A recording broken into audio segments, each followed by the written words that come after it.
All right, guys, so here we have a very special episode of Blood Money, something that I don't think we've ever seen. The topic of this episode is called, Was Mike Little Poisoned by the Deep State? So, what you're going to see in this episode is you're going to see a gentleman by the name of Mike Little, that's the first clip, in the hospital, and he is basically recovering from a near-death experience, right? What people don't know yet, and what I've known for the last month and a half, is that Mike Little has been working on a lawsuit against the federal government for essentially proving that the federal government doesn't own any land in Nevada, right? So they've gone around saying that they own all this land in Nevada, and apparently they don't. And Mike Little has the evidence to prove it, which includes, by the way, the Bundy Ranch, who, you know, the Bundys for 40 years have been really abused by the federal government, who says that they own the land that the Bundys are sitting on. And Mike Little comes around, by the way, and has the evidence to show that the government doesn't own any of that Bundy land, any of that land that they claim they own, right? So what's the implications of this? If the government doesn't own all that land in Clark County, that's literally trillions of dollars worth of land, right? It also means that the Bundys, who were abused for 30, 40 years, their cattle killed, harassed, essentially military individuals coming down to confiscate the land, confiscate what is owned by the Bundys. All that stuff would have been fraud. All that stuff would have been abuse. And essentially the Bundys would be owed a lot of money in restitution for all the horrible things that these agencies have done to them. So that's one of the implications. The other implication to this lawsuit is that all these expensive casinos, meaning trillions and trillions of dollars worth of casinos, have been built on unlawful land. What is the implication of that? That is enough damage where literally the Federal Reserve could fall from something like that. The government could fall from something like that, because you're talking about trillions and trillions of dollars more added to the deficit, not to mention all these casinos in Clark County. Hundreds of casinos, hundreds of billion-dollar companies are now inhabiting land that they didn't rightfully purchase because the government never owned it and therefore didn't have the power to sell it. So now we get to Mike Little, who is the man who's been writing this lawsuit, who's the man who is going to be filing this lawsuit, okay? And as word starts getting out that Mike Little is about to drop this lawsuit, lo and behold, Mike Little ends up in the hospital near death, thinking that he's dying. We still don't know if he was poisoned or what happened to him. All we know is that with this lawsuit about to be filed, Mike Little nearly died. I'm happy to say that as of today, when I saw him, this footage you're about to see, Mike Little is recovering. Mike Little seems to have escaped the worst, but this is the sort of thing that when you're fighting for freedom, when you're going up against these very powerful interests, you know, things might happen. Like you might end up in the hospital having a near-death experience. So thank God Mike Little is still alive. Thank God, knowing what's coming down the pipeline. The bullpen of this lawsuit's a lot deeper than it was a few weeks ago, because there needs to be backup lawyers, backup individuals that are going to be filing this lawsuit should something happen to Mike Little. But these are the realities that unfortunately you have to deal with when fighting for people's freedoms. And I don't even think most people understand what's going on out there. That there's individuals like Mike Little fighting against government tyranny, showing that the government's been running a scam in Nevada and almost paying with his life for it. So please watch this episode. There's two essentially episodes. First is a quick interview of Mike Little in the hospital talking about his experience. Following that is an interview that I did about a month and I'd say 5 weeks ago with Mike Little about this lawsuit that he is dropping. It was done essentially as a kind of a precursor to that lawsuit dropping. We're supposed to drop that just the day before the lawsuit officially dropped. We are dropping it now because, frankly, Mike Little almost died and the cat's out of the bag. So since it's out of the bag, might as well let everybody know Mike Little and his team are suing the federal government for land that they don't own, and really sounds like it's trillions and trillions and trillions of dollars deficit for this government, having built pretty much the most expensive casinos in the world in this area of Clark County, which apparently they don't own. So that's not good news for the federal government. I'm sure they'll do everything to cover it up. I'm sure they'll try to toss it out on a technicality and say things like they don't have standing or whatever, but this is for we the people to be aware, because whether today, tomorrow, 2 years from now, this tide will turn, because so much of this has been done in a corrupt way because of corrupt politicians, absolute scumbags that have taken advantage of we the people. And here is Mike Little explaining the story, and definitely the interview after this, the one that we did about 5 weeks ago, gets into more detail. And look forward to our documentary, Bundys versus Deep State, produced by the America Happens Network, coming soon, that tells the whole story. One last message, guys. We have a GoFundMe page for this documentary we're doing called Bundys versus Deep State. It is below. Please donate. Help us make this documentary. It's a historic documentary. Very important that we make this documentary. So please donate at our GoFundMe page. How you doing, Mike? I'm alive, barely. So, man, tell me what happened. For the viewers real quick, I was at the Republican convention. I had no idea what's going on. I get a picture of you from about a week ago, and you're yellow, and I'm hearing that you're telling people that you're about to die. I was about to die. I'm absolutely convinced that the Bundy case and the land issue being resolved that I'm moving forward on has motivated the government to try to kill me. Wow. So what happened to you? Tell me what happened since, give us a little bit of a timeline. What happened? When did it happen? Well, I'm not sure exactly, but it looks like the MO was tainted water. So what they've done is they went in and tainted the water, and it was the water itself that was the vehicle.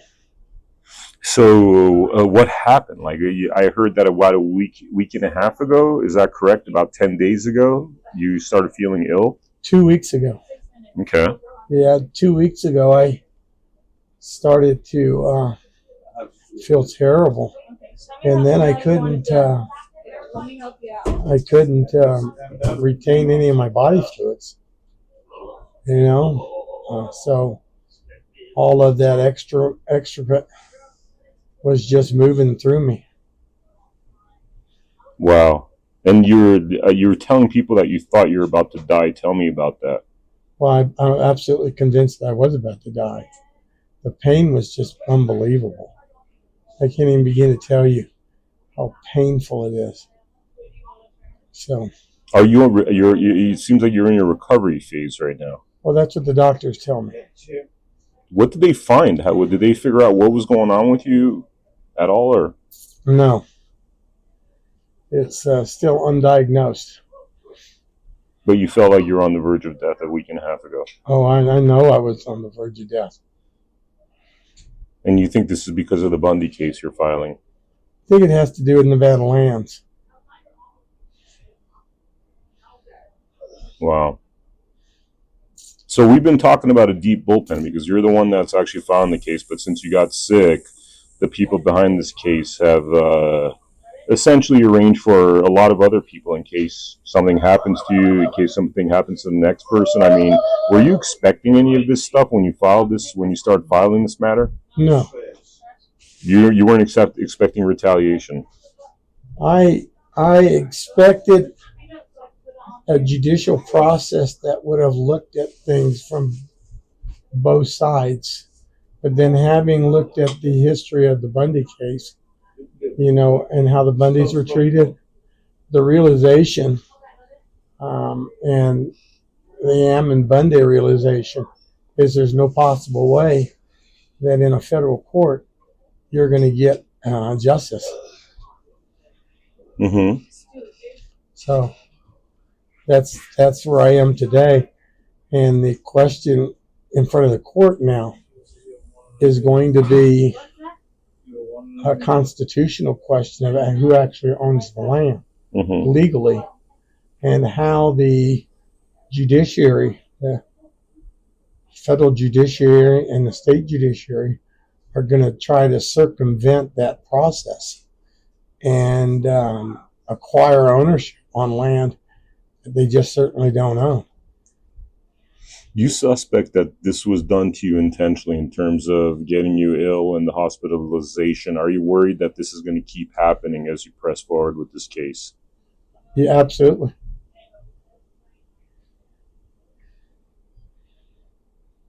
But you're going to press forward. Absolutely. Why? Well, because the truth has to be revealed. Then what is the truth? The truth is that for the last 157 years, Nevadans have had their resources stolen from them by politicians, both state and local, and then the likes of Harry Reid, where they do backdoor deals and gold and silver deals, precious mineral deals. They do wind farming, solar farming, you name it, they're doing it on land that the federal government doesn't actually legally own.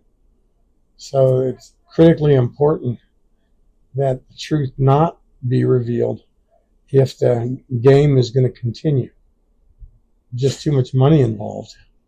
So, I mean, you got people out there that are scared of tweets and stuff, and you're out here talking about how you're potentially just poison, your health compromised, and you're about to dive right back into the game. I mean, what do you tell the people that are too scared to do what you're doing? Well, I'd like to think that we're not a nation of cowards.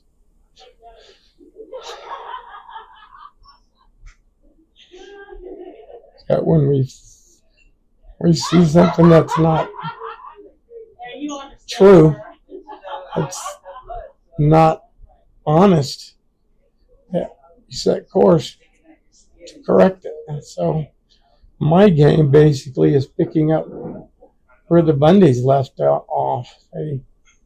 These poor folks did years of prison time by a federal judge and magistrate in violation of their constitutional rights, in violation of the Constitution itself.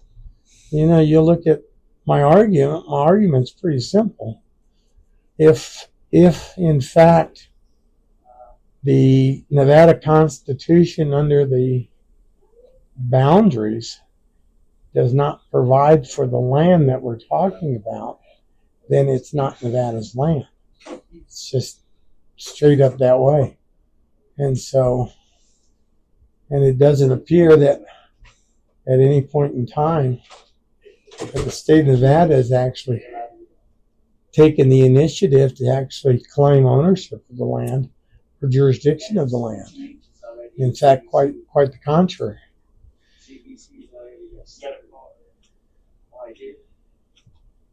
Any message you want to tell to the people in closing? People.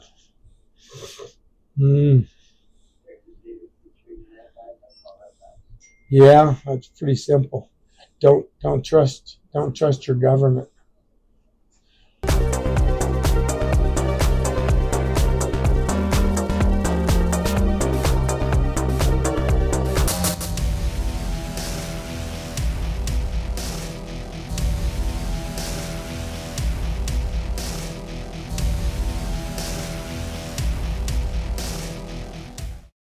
Mike, you've really gone through this history of Nevada and what's happened here. Take us through the steps. Take us through the steps to years, all the documents that are out there, all the information that's out there, all the court cases that are out there, all the precedents that are out there. I'm going to give you a few things. You had mentioned some stuff in the 1860s, a murder trial in the 1950s. Bring it all together. Go timeline it. Tell us exactly. Can we summarize it? That's a lot. Summarize. So first of all, we have to determine whether or not the United States actually owns the land that I'm talking about in the 1866 in Nevada. Mm-hmm. So that question's been answered with the sale of Hoover Dam in 1933. So there's no question that the United States, according to history, does not own the land they claim they own. Explain that to people of what is the smoking gun in terms of the Hoover Dam and in terms of some of the precedents in these cases that show us that indeed United States does not own Nevada. So if you look at the Nevada Rise statutes, you'll see that in 1931 they decided they were going to build Hoover Dam. The question is who owned the land on the Nevada side of the Colorado River? Well, it was determined that Nevada owned the land, and therefore the United States had to purchase the land, which they did for $600. They bought 80 acres to build the Nevada side of the Hoover Dam on the Colorado River. So that's memorialized in a statute, and so there's no question that at some point in time, certainly 1931 to 35, that land on the western side of the Colorado River, opposite of Arizona, was land owned not by the United States. Or otherwise they wouldn't have had to purchase it. So that pretty well puts that to bed. The question is, when did that land become property of Nevada, or when did it cease to be property of the United States, which would have been a congressional act in 1866. At that point, it was determined, and as much as people hate to say it, it was a quid pro quo. It was very simple. In 1864, we had the Lincoln election coming up. It was determined that if the state of Nevada would cast its electoral votes for Lincoln, that in exchange, they would add another 11,530,000 acres to the state of Nevada. So it was a gift after the Constitution, Nevada Constitution was signed. So they couldn't give it to the state of Nevada until Nevada had cast the ballots after the election. So if there's any question why the 11,530,000 acres didn't come in the original 1864 Constitution, it's because they needed the state to be in place to start with, and they needed the leverage of the quid pro quo to get the electoral votes for Lincoln. And that's where this additional land in the act came. So, having said that, that puts all of Clark County in Never Never Land. And in fact, if you go back into Nevada's history, in 1958 there was a murder up in Boulder City in which a man had killed another person, and they caught him and they took him down into Clark County and they prosecuted him and convicted him and sent him to jail. Well, he appealed that into the appellate court and said that Clark County didn't exist because it had never been lawfully taken into the state. And therefore it was a United States issue, not a state's issue. Well, that put it in front of a Nevada judge. The judge ruled that if that was the case, Las Vegas would be a Never Never Land, and they really couldn't have Las Vegas and Never Never Land in 1958 and 1962. So the issue has never been resolved, the land issue.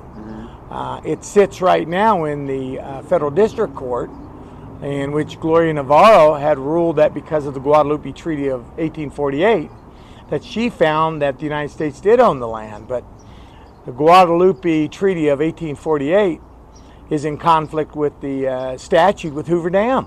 So that's well after. So basically, she's saying that in 1848, United States did own the land, but then the United States bought the Hoover Dam land in 1930, early 30s. So they're saying that so a timeline would be in 1848, the United States acquired the land in the Treaty of Guadalupe Hidalgo. Then in 1864, they shaved off a part and called it, and actually in 1860, they shaved off a part and called it the Nevada Territory. Then they created an enabling act in 60-61 to make it a state. So it was a Nevada Territory, then a state in 1864. Well, the 1866 land didn't come in until 2 years later by a congressional act. So it was never a territory, Nevada Territory, and it was never a part of the state. So the only way the 1866 land could ever have been the property of the state of Nevada is if they had taken a referendum and the people had voted a referendum. Well, that didn't happen until 1979, 1981. And the LCB managed to write the language on that and failed to disclose that the land was actually owned by the people of Nevada. In fact, it cited that due to a flexibility issue that the land, they were just basically reconfiguring the boundaries to meet the existing circumstances. So here it is, you just stole the land again in 1981 with a referendum because you defrauded the people, you didn't tell them the truth. So that amendment is null and void, that void ab initio. Okay, so what's void ab initio. Okay. It's period, it's done. Okay. And so what we have is 11,530,000 acres of land that you would think is in Nevada that actually is not in the state of Nevada, has never been legally acquired or placed under the jurisdiction of Nevada. All of Clark County has never existed. Everything that's ever done has never legally been done in Clark County, because Clark County has never been and could never be formed by the state of Nevada, because the state of Nevada never took jurisdiction over the property in 1866. 157 years, land's been sitting out there. I roll up, decide I'm going to claim it. I claim it. That gives me possessory title. Means I own 11,530,000 acres, unless someone can prove in a chain of title that there's somebody else sitting in that spot. So you're saying that because the United States really never owned it, by admission, when they actually bought the land from Nevada, and then Nevada never really owned it, really on paper, it is open to be claimed. Yeah, it's abandoned. It's abandoned, not claimed land. So the United States passed a congressional act, and it ceased to be unappropriate federal public land. So it then became appropriated land, and it was appropriated for the purpose to become a state of Nevada, part of the state of Nevada, expand the boundaries. But the state of Nevada never formalized it, so therefore they never took legal possession of the land, and they never took jurisdiction over the land. And therefore the land was no longer in the United States, but it was never included in the state of Nevada. So now you have this big piece of land sitting out there, and the question is, who owned the land? How did the land come to be sold the way it is and have the entire Las Vegas Valley built on land that nobody owns? That's the question. And that's the question we're filing with the Bundys. You know, I approached the Bundys and I said, listen, here's the deal. Just what I told you, here's the facts. You know, you're being prosecuted certainly by the United States that doesn't own the land, and the state of Nevada certainly doesn't own the land.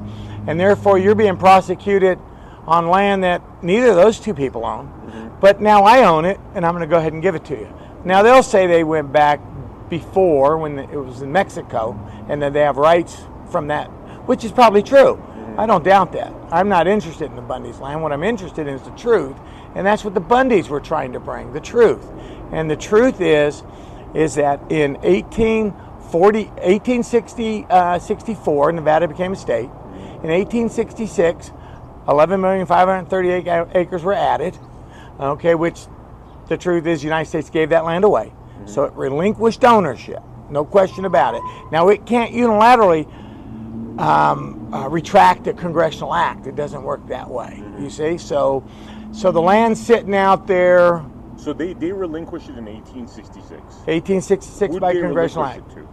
They relinquished it and designated it to be a part of the state of Nevada. Okay, but so why is it not a part of the state of Nevada? So in 1867, the governor of Nevada, the first governor of Nevada, he in the records, he tells the legislative body that they need to go ahead and accept this land grant that the United States has given them. This is that quid pro quo we're talking about, for 11,530,000 acres. So the legislative body in there, they take a voice vote, and by voice vote, they accept the land. But then the governor tells them, listen, you've got to formalize this. We have to put this in front of the people in a referendum, and they have to vote on it, and only if the people vote on it can that land be accepted into the state of Nevada. Well, that never happened. That never happened. Never happened. Okay. And then so let's now fast forward to, you are trying to help the Bundys, and Bundys are in jail, Clive and Bundy's in jail, and you bring up these facts to Judge Navarro. Explain to us exactly what they're. Right. So I tell Cliven he's been making the wrong argument for about 30, 40 years. And that he needs to make this argument. So I give him the argument. And the argument is that Nevada is not owned by the United States, hence and therefore they have no jurisdiction. No. The argument is that the Congressional Act of 1866 conveyed 11,530,000 acres to the state of Nevada. But what it did was it relinquished the ownership by the United States. So that 11,530,000 acres, whatever status it may be in, certainly doesn't belong to the United States. So basically the United States persecuting the Bundys was an incorrect way, because they don't own the land. So why are they persecuting somebody for being on a land that they don't own? Resources. So you think about this. That land, Nevada's land, as long as it's controlled by the federal government, which means it's controlled by federal actors, which means that they're bought and paid for by special interests, that 1%. We currently, if you look at Nevada, we're probably the fourth largest gold and silver producer in the world. That's the question I have. Could it be that the Bundy's land just has literally billions of dollars of gold underneath there? The government knows that, hence and therefore they want him out so they could mine that gold. No, I think it's more that if the Bundys were right, then all the land would cease to be controlled by the United States, and all the special interests, such as like Harry Reid, they couldn't cut these deals like we have Canadian miners digging up Nevada's gold, and then after it's smelted, they send it to China, sell it to China. So that gold and silver and other precious metals that the people of Nevada would rightfully own, the federal government has control over through fraud. So they don't actually own the land, but if, like the Bundys, you say you don't own it, they swoop down on you and lock you up, they beat you up, they taser you, they'll do anything necessary to prevent you from actually making the legal argument of who the legal owner is and isn't. And that's what Bundy's problem was, is he was becoming a problem, and as soon as the Congressional Act hit the courtroom, which is the act I gave him, people ask right now, why is Bundy out 10 years later walking the streets and none of them are in jail, and how come his cattle are still roaming around on that land and nobody's doing anything about it? Well, the fact of the matter is the government realizes that they're going to let this dead cow lie, if you would, because if they bring it up again, the Congressional Act comes up again and the actual ownership. So in this case, it's better to continue to harvest the minerals out of Nevada, give them to your special interests, put the Bundys on the burner, don't bother the Bundys don't bother you, and business as usual in Washington, D.C. Special interests exploit Nevada's land, their minerals, their resources, and Nevadans don't get a doggone thing out of the whole deal. So basically they're worried that if they push this thing too far with the Bundys, then it's going to be confirmed that all that land's not owned by Nevada, which would basically be very catastrophic because there's billions of dollars worth of business, of casinos. Trillions of dollars. That it almost seems like if this truth comes out, the United States government's in a big pickle. Well, it's the fraud. You think about it from my perspective. You take it, the Bureau of Land Management, it sells a big piece of land, say outside of the Las Vegas area, St. Henderson or something. Yeah. It might sell that land for $100-200 million to special interest, right? Could be as much as 800 to a billion. The land in the Las Vegas Valley's been, it's pretty pricey. It averages a little over $1 million an acre. And so here you've got the federal government selling land that it doesn't own. Then the investors or builders buy the land and they borrow the money or secure the money from a bank. And then based on a letter of credit or a bond, the land gets conveyed to the purchaser, but it's held at the bank. So, or the investor or Wall Street, the investment group. So now what you've got is the people's land that has been sold out from underneath them. Then it goes into the marketplace.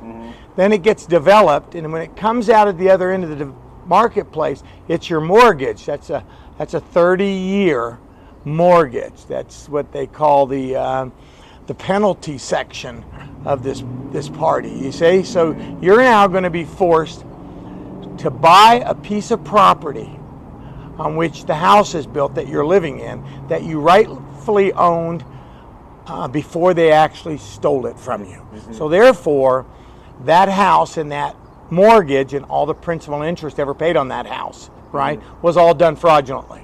They call long-arm fraud and stealth fraud and then intrinsic fraud on the courts. So that would mean that if that's the case, that every person who's taken a mortgage or a business loan or any business built their properties on fraud. Therefore, they're entitled to return of the damages. So if you paid off your mortgage 30 years, and let's say it was $200,000 when you took it, and you paid $600,000 in interest and $200 on the principal, that's $800,000. Well, you're entitled to all that money back. The government cheated you. They defrauded you from day one, and you paid for 30 years, and in turn, you're the victim of a fraud by the United States government in Washington, D.C. So you're entitled to that money because that was a criminal act. You see? That means, you just think about it. Every person in the Las Vegas Valley, you know how much money that is? Yeah. You start thinking about how many times these mortgages flip in these banks. Every time they sell them, they get a new mortgage, another loan. It's a ridiculous amount of money. I mean, it seems like it'll make the entire Nevada banking system collapse if this comes out. Well, it wouldn't be the banking isn't going to collapse because the people responsible are the title companies. They're the ones that shared it.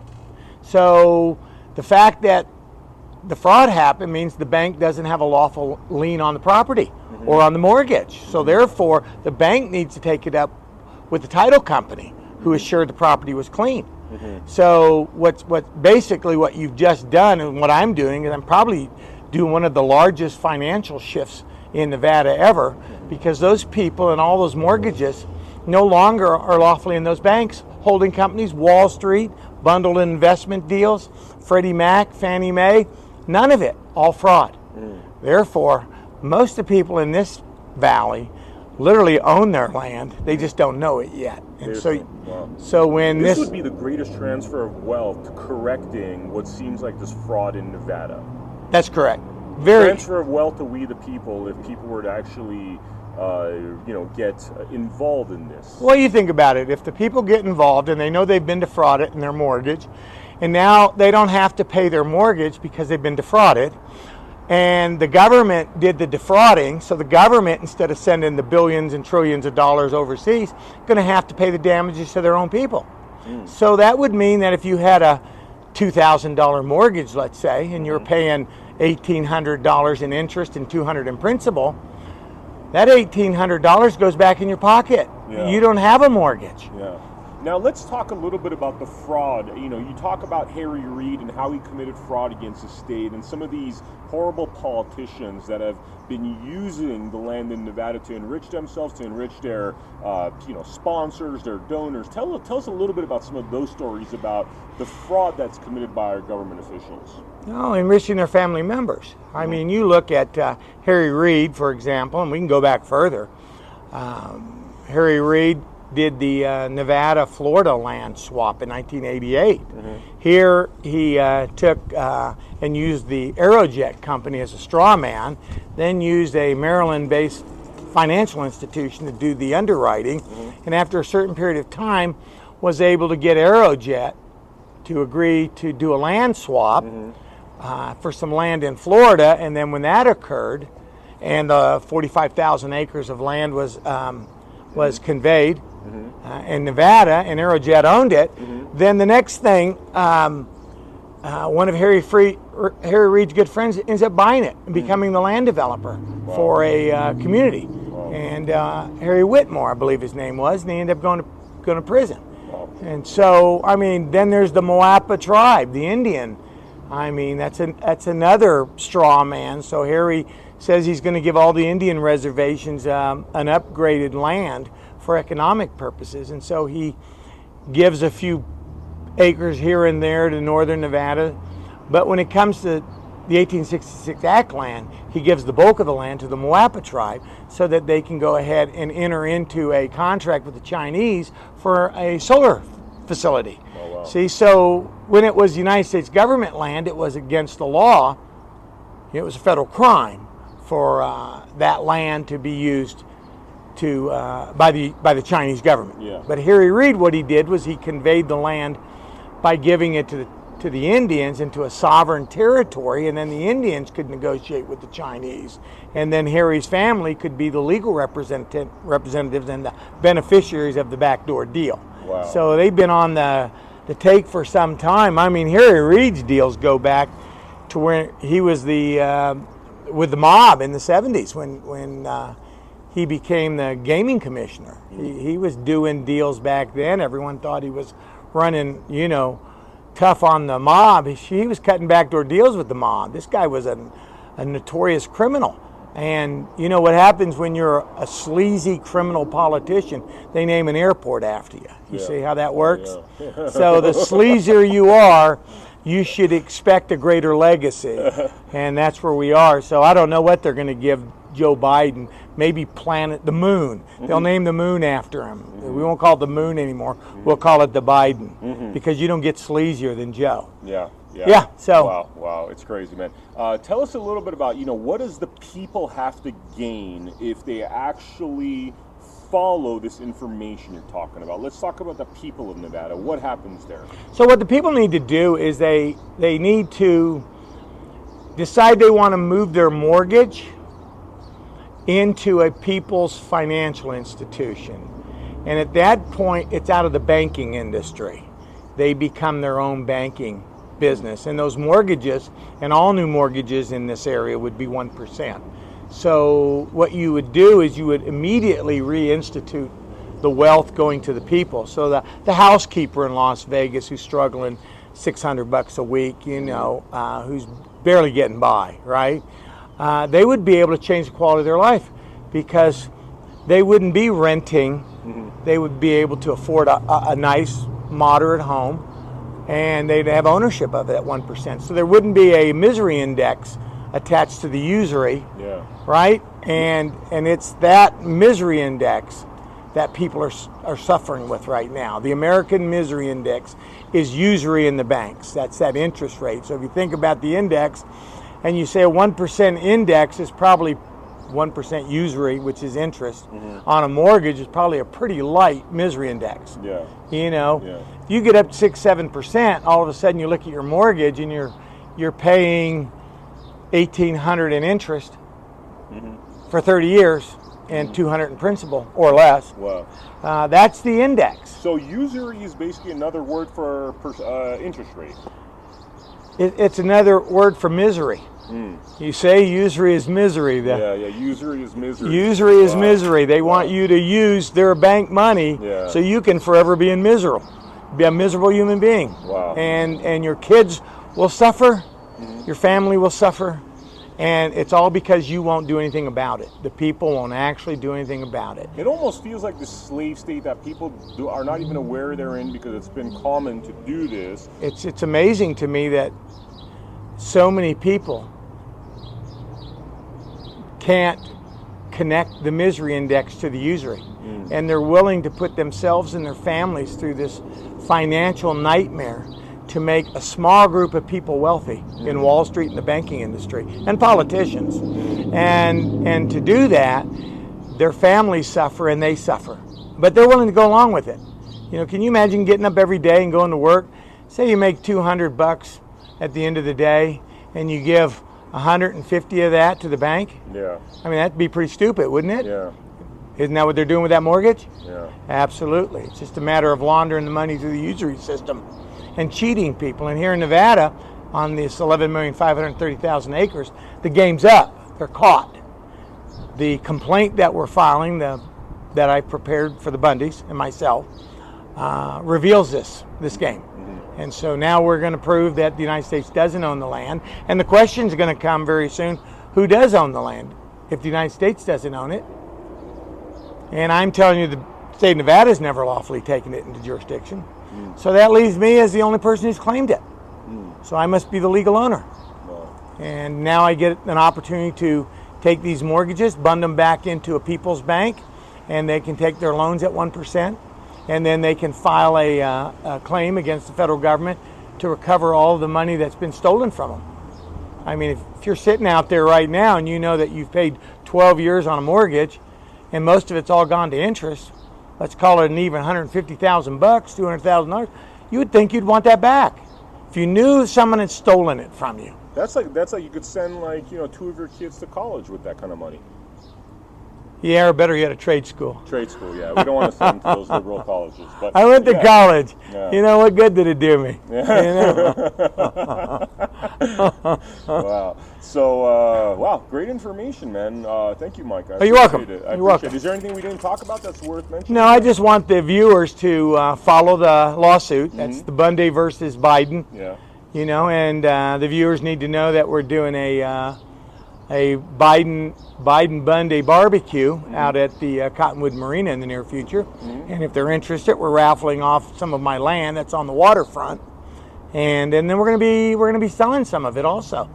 So we're going to find out who does own the land, because I'm going to be selling my land and the government says it's their land, so I guess we're going to have to find out in the lawsuit, right? Yeah, and just to be clear, you claim this 11 million something acres of land, right? 11,530,000 acres. 20% of the entire state of Nevada. And you are the lawful owner. As far I as you're am aware. what they say is the possessory title holder by a de facto claim. Well, So that puts me in a better position than the state of Nevada, who's not a de facto claim owner. They're an abandoner of land. And every time they allow the federal government to sell land in Nevada, which was just recently, that's another party admission of land abandonment. The state of Nevada is saying we don't own it because we're letting the federal government sell it.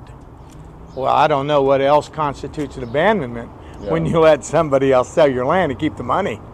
Yeah, you know, Nevada has not been protecting Nevadans. Our politicians are just terrible, Republican and Democrat. Don't get me wrong.